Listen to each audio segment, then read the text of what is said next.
हजारीबाग के बड़का गांव के पूर्व विधायक अंबा प्रसाद का आवास समाधान इन दिनों सुर्खियों में है। दरअसल पूर्व विधायक अंबा प्रसाद की मां पूर्व विधायक निर्मला देवी के नाम पर जिस जमीन को एनटीपीसी से अधिग्रहित किया गया था, उस जमीन पर उन्होंने अपना आवास बना लिया है। इसके कारण अंबा प्रसाद का आवास समाधान इन दिनों पूरे राज्य भर में सुर्खियों में बना हुआ है। कोल बियरिंग एक्ट के तहत इस जमीन का अधिग्रहण पूर्व में ही हो चुका है। इससे संबंधित अधिसूचना 2007 में जारी हो चुकी है। जमीन का मुआवजा स्वीकार नहीं करने की वजह से मुआवजे की रकम 2017 में ट्रिब्यूनल में जमा कर दी गई थी। अब सवाल ये खड़े हो रहे हैं कि वैसी भूमि जिसका अधिग्रहण कर लिया गया हो, वहां आलीशान भवन कैसे बन गया। ईडी द्वारा जांच की जा रही है। इस बात का खुलासा इसी जांच में हुआ है। मामले में जब पूर्व मंत्री योगेंद्र साहू से बातचीत की गई तो उन्होंने कहा है कि यह जमीन निर्मला देवी के नाम पर रजिस्ट्री है। एनटीपीसी ने एनओसी भी दे दिया है और इसकी जानकारी पिछले दिनों ईडी को भी दी जा चुकी है। ऐसे में वहां आवास बना है तो कहां से गलत है।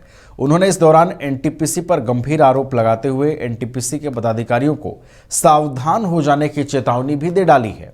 इस पूरे मामले में हजारीबाग उपायुक्त नैन्सी सहाय ने कहा है कि विभिन्न स्रोत से इस बात की जानकारी मिली है। इस मामले को हम लोग देख रहे हैं। नियम सभी के लिए समान होता है। कोई भी व्यक्ति अगर नियम तोड़ता है तो उसके खिलाफ कार्रवाई भी होती है। मामला संज्ञान में आया है की अधिग्रहित भूमि को लेकर, तो अभी हम लोग देखिए वो एक मामला संज्ञान में आया है एनटीपीसी की अधिग्रहित भूमि को लेकर, तो अभी हम लोग उसको देख रहे हैं और जो भी जांच में मैटर आता है या आगे क्या निर्देश प्राप्त होते हैं उसके अकॉर्डिंग करना। सबसे पहला चीज़ है कि वो ज़मीन निर्मला देवी के नाम से है। इसी से पता चल जाता है कि वो ज़मीन हम लोग का है और वो ज़मीन हम लोग लिए हैं, खरीदगी किया, उसका डीड है और एनटीपीसी ने उसका एनओसी भी दिया है जो हमारे पास उसका प्रमाण के तौर पर मौजूद है। और एनटीपीसी क्या है, उसका बपौती राज नहीं चल रहा है ना कि ज़मीन जैसे जिस तरह गरीबों को शोषित करके बिना रिहेबिलिटेशन का, बिना रीसेटलमेंट का, बिना कंपनसेशन का ज़मीन का जो मकान मालिक है, वहाँ का रैयत लोग हैं, उन लोग को डरा धमका करके, पुलिस का भय दिखा करके, कांड थाना में अंकित करवा करके उन लोग को जबरन ज़मीन लिया जा रहा है। और जो गरमजरवा ज़मीन है उसका 12,000 रुपये ढीसमिल दिया जा रहा है। ये तो बहुत ही टू मच हो गया जो एनटीपीसी कर रहा है, दादागिरी कर रहा है।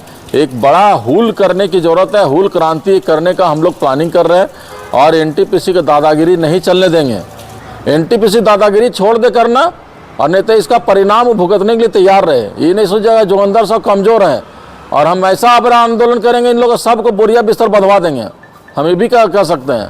और बाकी जो है सो इन लोग मतलब जो भय के माहौल बनाए हुए हैं और हम अपने प्रशासन, चूँकि लोकप्रिय सरकार है, हेमंत का दाढ़ी मोदी पर भारी पड़ा, इस चलते आप ये समझ ले कि मतलब ये नहीं चलने वाला, यहाँ बीजेपी का शासन नहीं है। अगर आप देश के किसी भी कोने में रहते हैं, अगर आप पटना आना चाहते हैं और घर जैसे रहने और खाने का आनंद लेना चाहते हैं तो एक बार जरूर आए होटल डायमंटन। संपर्क करें 9572759746, 9031859981, 0612400158 एड्रेस अपोजिट विद्या संस्कार स्कूल, रंजन पथ, गोला रोड, बेली रोड, पटना 801503।